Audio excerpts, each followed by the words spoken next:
My name is Lisa. I'm 33 years old. My sister Nancy banned me from her wedding, then had the nerve to send me a bill for $52,000 to cover her extravagant party and honeymoon in Hawaii. She even scribbled a note saying, "Be thankful I'm letting you chip in." I stared at that paper, anger boiling into a sharp, cold focus. Her dream of a flawless fancy wedding was about to crash hard. Where are you listening from? Please subscribe, like, and comment where you're watching. That morning, in my small Oregon apartment, I found the envelope in my mailbox, thick and fancy, with Nancy's neat handwriting on it. I figured it was the wedding invitation finally, after months of her dodging my calls.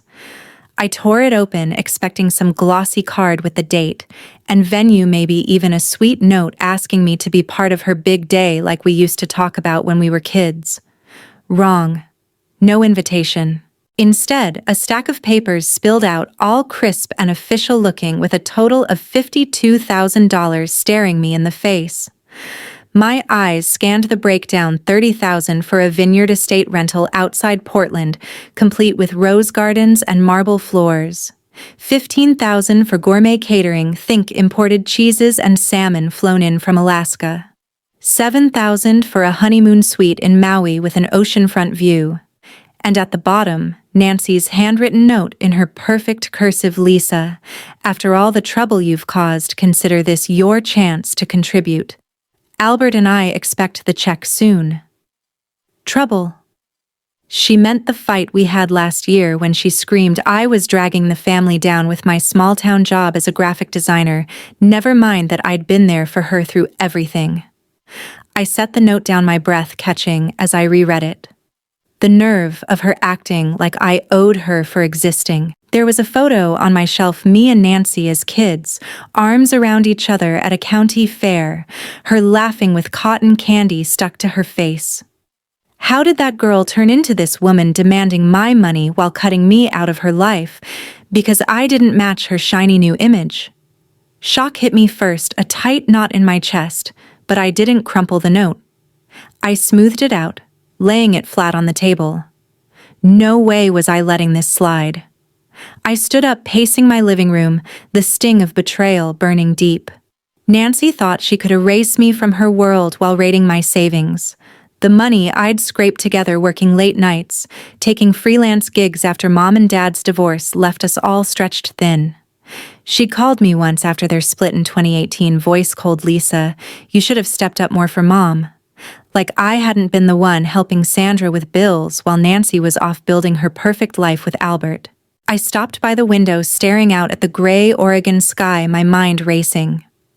I pulled out an old journal, a gift from Dad, its leather cover worn from years of use.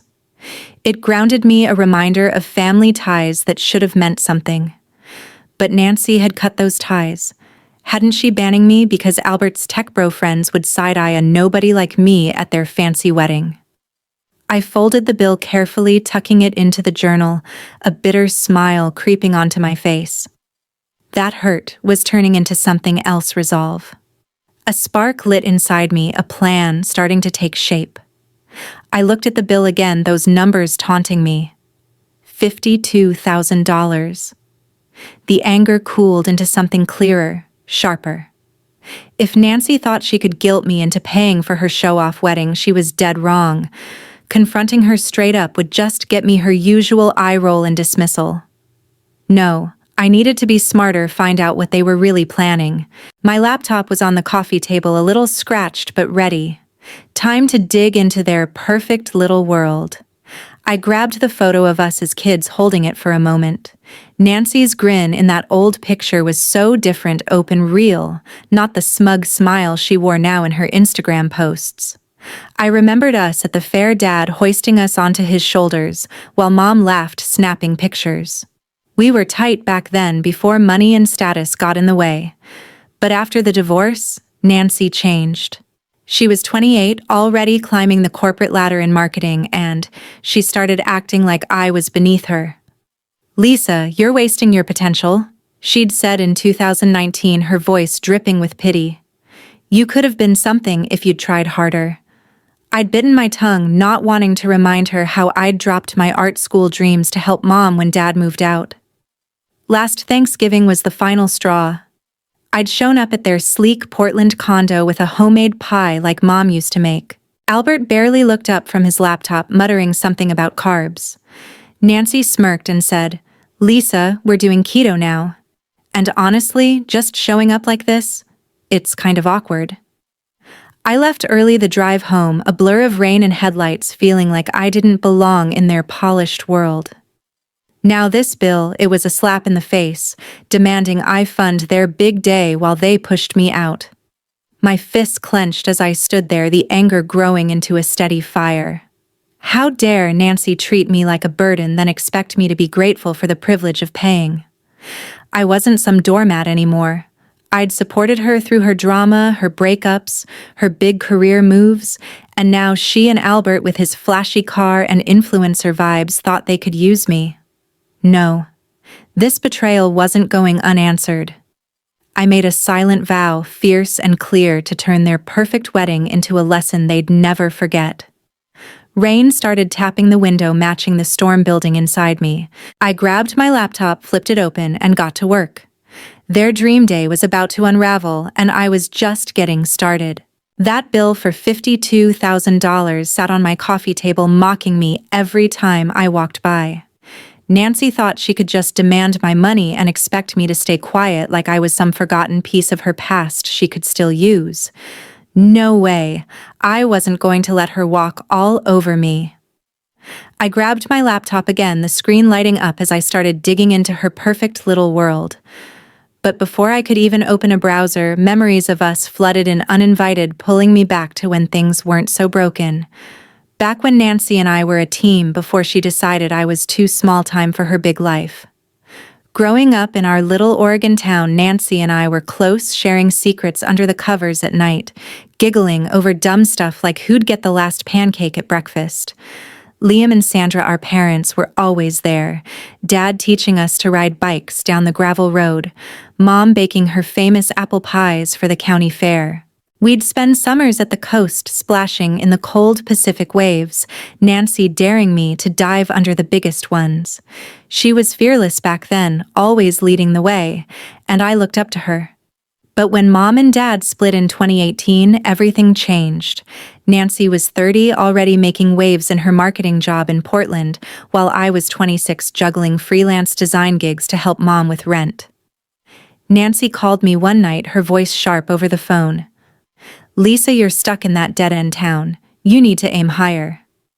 I swallowed the hurt, reminding her I was helping Mom while she was off chasing her career. She just sighed like I was a disappointment. After the divorce, Nancy pulled away more. She'd visit less, always busy with her new life, her new boyfriend Albert, some tech guy with a flashy smile and a condo full of gadgets. By 2020, she was posting about her promotions, her designer clothes, her trips with Albert to places I'd only seen in magazines. I was proud of her, sure, but it stung when she'd brush off my calls or texts. "Too busy, Lisa," she'd say, or "We'll catch up soon." Soon never came. Last Christmas was the worst. I drove 2 hours to their place in Portland, carrying a batch of Mom's apple pie recipe, hoping to reconnect. Nancy opened the door, barely looked at me, and said, "Oh, Lisa, we're plant-based now." And showing up without a heads up? It's a bit much. Albert just nodded from the couch, scrolling his phone. I left the pie on their counter and drove home, rain blurring the road, feeling like I was invisible to her. Now this bill, this demand for $52,000 was the final kick. Nancy had the gall to ban me from her wedding because I didn't fit her polished image, then expect me to bankroll her and Albert's big show. I paced my apartment, the anger simmering into something solid, something I could use. I thought about Mom, how she'd always tell us to stand up for ourselves. "Don't let anyone make you feel small." Lisa, she'd said, her voice steady, even after the divorce left her struggling. Dad, too, had his quiet strength, always saying family was about loyalty, not money. But Nancy, she'd traded loyalty for status, and I was done being her doormat. I sat back down, opened my laptop, and started searching. Nancy's Instagram was public, full of posts about her dream wedding at this fancy vineyard estate outside Portland. Counting down to our perfect day, she captioned a photo of the venue, all rolling hills and fairy lights. The date was there, November 15th, 2024, just weeks away. Another post showed her trying on a gown, Albert grinning beside her. "Big thanks to family for making this happen," she wrote with a winking emoji. Family. Meaning me, the one she didn't want there. The audacity of it fueled me. I scrolled through her followers, spotting comments from vendors, a caterer called Pacific Feast, a photographer named Jenna Holt, a wedding planner, Greg Larson. I jotted down names, my pen moving fast. Venue 30,000, catering 15,000, honeymoon 7,000. It was way more than Nancy and Albert could afford on their own, not with their showy lifestyle. They were counting on my money, my savings, to pull it off. I sipped a glass of cheap wine, the sharp taste keeping me grounded. No way was I confronting Nancy directly. She'd just laugh it off, or guilt-trip me like always. I needed to be smarter, find a way to make her feel the weight of what she'd done. I opened another tab, pulling up the vineyard's website. Photos of the estate popped up, all elegance and luxury, with a contact page for bookings. Then I found Greg Larson's site, his bio bragging about unforgettable events for elite clients. A LinkedIn connection showed he was handling Nancy's wedding. Some friend of Albert's had liked a post about it. I kept digging, finding the caterer's page, the photographer's portfolio linked in Nancy's comments. "Can't wait for these shots," Nancy had written, all excited. Every detail I found made their plan clearer and my resolve sharper. I leaned back, staring at the screen, the glow lighting up my small apartment. A memory hit me, Nancy and I as teens, sneaking out to a bonfire party, promising to cover for each other if Mom or Dad found out. We'd laugh till we cried that night, swearing we'd always have each other's backs. Where was that Nancy now? Gone, replaced by someone who saw me as a means to an end. I set the wine glass down, my mind made up. This wasn't just about the money. It was about respect, about showing Nancy she couldn't use me and toss me aside. I grabbed my phone, found Greg Larson's contact number, and took a deep breath. Time to start pulling at the threads of their perfect day. "Hello, Greg Larson Events." A smooth voice answered after 2 rings. "This is Greg." "Hi, Greg." "It's Lisa, Nancy's sister," I said, keeping my voice steady. "I'm the one supposedly paying for her wedding." He paused, then perked up. "Lisa, Nancy said you'd be calling about the payment. The vineyard's locked in and we're so excited for their vision." I let him talk, going on about floral setups and custom menus while I planned my next move. "Actually, Greg, I'd rather discuss this in person. Can we meet tomorrow? I need to go over some details." He agreed fast, suggesting his office in downtown Portland at 9:00 a.m. I hung up, a spark of adrenaline hitting me. This was the first step, and I was ready to make Nancy's dream wedding her biggest regret. The next morning, I woke up early, grabbed a thermos of coffee, and hit the road to Portland for my meeting with Greg Larson, the wedding planner. The drive through Oregon's misty hills didn't distract me. My focus was razor sharp. Nancy thought she could use me for $52,000 and keep me out of her perfect day, but I was about to shake things up. I wasn't going to just roll over and pay for her and Albert's show-off wedding. No, I was going to make them feel the sting of their own game, and it started today. I pulled into downtown Portland, parking outside Greg's office, a sleek glass building that screamed money, so different from my modest apartment back in our small town. I walked in the lobby, smelling faintly of some fancy air freshener, and Greg met me with a firm handshake, his suit crisp and his smile practiced. "Lisa, great to see you," he said, leading me to a cushy chair across from his desk, stacked with fabric samples and vendor contracts. A photo of a glowing couple under a rose arch hung on the wall, and I couldn't help but think Nancy's big day wouldn't look that happy. Not if I had anything to say about it. We sat down, and he pulled out a thick file. "So the $52,000 covers the vineyard estate catering honeymoon deposit. Everything's on track. Nancy and Albert confirmed you're handling the payment. I leaned forward, keeping my voice steady. Did Nancy mention she banned me from the wedding? That I'm not even invited to this party I'm supposedly funding? Greg's smile faltered his pen, freezing midair. Banned? No, they didn't say that. They told me family was covering costs. That's all. His voice wavered, caught off guard. Try insulting? I shot back, sharp but calm. Nancy sent me a bill with a note saying I should be thankful for the chance to pay. After everything I've done for her, that's how she plays it. Greg rubbed his forehead, looking uneasy. That's unexpected. The contracts are signed, but without the full payment we can't move forward. Deposits are locked in, non-refundable, but the balance, I cut him off. Tell Nancy the wedding stops until she talks to me face to face. No money from me, and if she pushes, remind her how fast things can fall apart. He nodded slowly, clearly thrown. I'll call her today. This changes the game. As I stood to leave, I caught him muttering, "That entitled sister of yours." It lit a fire in me, the first hint of the chaos I was stirring. Walking out into Portland's damp air, I felt a rush of power, but I knew I couldn't do this alone. Nancy wouldn't back down without a fight, and I needed someone I could trust to watch her world start to crack. My mind landed on Rachel Carter, an old friend from high school Nancy had ditched when her life got too big for us. Rachel was a freelance journalist now, with a knack for sniffing out stories and a camera always at the ready. I hadn't talked to her in years, but she'd always had my back. I slid into my car, pulled up her number, and dialed before I could second-guess myself. Lisa. Wow, it's been forever. Rachel answered, her voice warm but surprised. Everything okay? I got straight to it. Not really. Nancy's getting married, banned me from the wedding, and sent me a bill for $52,000. I'm fighting back. Can we meet? I need your skills. She laughed, sharp and knowing. Sounds like Nancy. Sure, let's hit the coffee shop on Hawthorne in an hour. I got to the coffee shop early, the smell of roasted beans mixing with the damp Portland vibe outside. Rachel walked in, taller than I remembered, with sharp eyes and a worn camera bag slung over her shoulder. We hugged, and I slid her a coffee.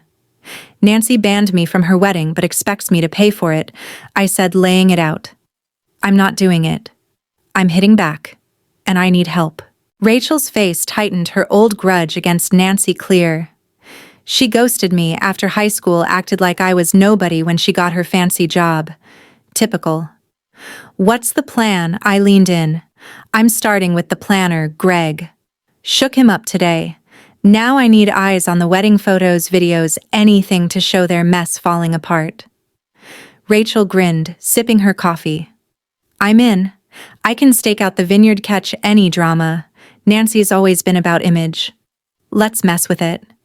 We planned over another round of coffee, her ideas sharp, blend in with the vendors, snapshots of any chaos, maybe even get some audio if things got heated. A memory hit me as we talked, Rachel and me at a high school dance, laughing while Nancy flirted with the popular crowd already acting above us. She hasn't changed, Rachel said, her voice edged with old hurt. In college, she took credit for a group project I led, then ditched me when I called her out. Albert's just her enabler now. I nodded, the sting familiar. She's betting on my money to pull this off. Not happening. We wrapped up, Rachel promising to swing by my place later with her gear to prep. Bring your camera, whatever you've got, I said. Let's make sure Nancy's big day isn't so perfect. She smirked. Deal, Lisa. This is gonna be good. I drove home, the plan taking shape, my phone quiet for now. But I knew Nancy would call soon, probably freaking out after Greg's message. I checked my laptop again, digging deeper into the vendors. Pacific Feast's website had a number. I noted it. Jenna Holt's photography page showed her booked for November 15th, Nancy's date. A travel agency's ad mentioned a Maui resort confirming the honeymoon plans. Every detail I found made their greed clearer and my resolve harder. Rachel texted as I pulled into my driveway. Got some gear ready. Coming by at 7. I felt the momentum building, like I was finally taking back what Nancy had tried to steal: my dignity, my place in this family. This wasn't just revenge. It was about showing her actions had consequences, and I was just getting started. The days after meeting Rachel flew by, each one buzzing with quiet moves to unravel Nancy's perfect wedding. I ignored her calls, letting them pile up in voicemails while I checked in with Rachel, who was already scoping out the vineyard estate. My phone stayed busy with her updates, texts about vendors getting antsy, rumors spreading among Nancy's circle. The $52,000 they expected from me was the key to their whole show, and without it, cracks were forming fast. I wasn't just sitting back. I was making sure Nancy and Albert felt the weight of their own greed. Rachel's first big update came 3 days after our coffee shop meetup. "Vendors are twitchy," she texted, attaching blurry photos of a delivery van idling outside the vineyard, workers loading crates back up. "Payment issues, caterers threatening to pull out." I grinned, sipping coffee in my apartment, picturing Nancy's panic. I'd told Greg Larson, the planner, to hold off until Nancy talked to me directly, and he must have passed the message along because my phone lit up with a voicemail from her that evening. "Lisa, what's going on?" Nancy's voice was tight, trying to sound calm but cracking at the edges. "Greg says you're holding up the payment. Call me now. We need to fix this." I played it again, catching the worry she couldn't hide. No way was I calling back yet. Let her sweat. The next day, another voicemail, this time from Albert. "Lisa, this is ridiculous. The vendors are freaking out and Nancy's a mess. Your family step up." His tone was all high and mighty, like I was some employee he could boss around. I saved the message, Rachel's advice echoing in my head. "Record everything. It's your leverage." I checked her latest text, caught the florist packing up half the arrangements. Estates threatening, late fees. Attached was a shot of workers stacking boxes in the rain, the vineyard's fancy entrance looking less glamorous under gray Oregon skies. The chaos was spreading, and I felt a surge of control I hadn't had in years. Then the phone rang that night, Nancy's name flashing. I let it ring 4 times just to mess with her before picking up. "Lisa, finally," she snapped, her voice sharp with frustration. "You're ruining our wedding. Greg says you won't pay." "What's your problem?" I stayed calm, gripping my phone tight. "My problem? You banned me from your big day. Nancy then sent me a bill for $52,000 like I'm your personal bank. Remember your note. Be thankful. That's my problem." She went quiet for a second, then exploded. "It's not like that, Albert's colleagues, our image, it's complicated. You wouldn't fit, Lisa. But the money you owe us. After everything you owe me." The jab hit hard, dragging up years of her acting like I was less than her. "Oh, you," I shot back. "I helped Mom when you were too busy. I gave up my dreams to keep us afloat. You don't get to use me and ditch me." Albert cut in, his voice loud on speaker. "Lisa, stop being petty. The caterers are bailing the estates, holding our date hostage. Fix this or you're screwing us over." I pictured them in their fancy condo, scrambling as their perfect plan fell apart. "Fix what you started," I said, my voice steady. "Talk to me like a sister, not a paycheck." Nancy jumped back in her tone, slipping into desperation. "This is our life, Lisa. Guests are coming. You'll humiliate us. Think about that." I almost laughed. "Humiliate you, like banning your own sister. You thought I'd just pay for your Maui honeymoon while you shut me out. No deal." The line went dead, their silence louder than any threat. I set the phone down, a sharp satisfaction settling in. Rachel's next update came the following morning. "It's getting messy," she texted, with photos of half-set tables at the vineyard, chairs stacked haphazardly, no sign of the fancy decor Nancy bragged about online. "Guests are hearing rumors. Some vendors walked." I ignored another call from Nancy, her voicemail practically begging, "Lisa, please. The estate's threatening to cancel everything. Send the money." The desperation was new, a far cry from her usual smug attitude. I played it for Rachel when she swung by that evening, her camera bag slung over her shoulder. "They're cracking," she said, grinning as she showed me more shots, workers leaving, a DJ packing up his gear. Word spreading. People are talking about payment issues, family drama. A call from an old neighbor, Mrs. Peterson, came later that day. Lisa heard some gossip at the market, she said, her voice kind but curious. "Nancy's wedding's in trouble. Folks saying money's tight. You okay?" I smiled, the ripple effect hitting faster than I'd expected. "I'm fine, Mrs. Peterson. Thanks for checking in." Her words fueled me. Nancy's perfect image was crumbling, and I hadn't even lifted a finger yet. But then a text from Albert popped up. "You're selfish, Lisa, ruining our day for nothing." It was short, stabbing, but I didn't flinch. Rachel had warned me they'd try to guilt me. I texted her back. "More drama at the vineyard." Her reply was quick. "Yup. Caterers gone. Photos incoming." The photos showed a vineyard in disarray, tables, empty floral arches, half-done, workers standing around confused. Another text from an unknown number hit my phone. "Ms. Carter, re-wedding cancellation fees." My stomach tightened, the stakes climbing higher. I called Rachel, her voice steady. "It's working, Lisa. They're losing it. Keep the pressure on." I nodded to myself, staring at the old journal from Dad on my table, its worn leather a reminder of family loyalty Nancy had thrown away. The wedding was days away, and their dream was turning into a nightmare, just as I'd planned. But as I hung up, a new voicemail from Nancy landed, her voice shaking. "Lisa, you're destroying us. Please, just wire the money." The plea hung there, but I wasn't backing down. This was about respect, and they were about to learn what happens when you betray family. November 15th, 2024. The day of Nancy's big wedding dawned gray and rainy, Oregon's weather turning the vineyard estate into a muddy mess. I woke early, coffee brewing in my small apartment, the bitter smell grounding me as I checked my phone. Rachel's texts started rolling in at 7 a.m. "Vendors bailing left and right," she wrote, sending photos of the chaos at the estate. Half the floral arches were gone, caterers packing up their vans, workers standing around with nothing to do. Guests showing up confused. "No setup," another text read, with a shot of people huddled under tents, umbrellas popping up against the drizzle. The $52,000 Nancy and Albert counted on from me was the glue holding their dream day together, and without it, everything was falling apart. I sipped my coffee, scrolling through Rachel's updates. A picture of the vineyard's grand hall showed empty tables, no sign of the fancy decor Nancy had bragged about online. "Heard guests whispering about money problems," Rachel texted. I ignored a flood of calls from Nancy, her voicemails piling up, each one more desperate. "Lisa, please," she said in one, her voice cracking. "The estate's shutting us down.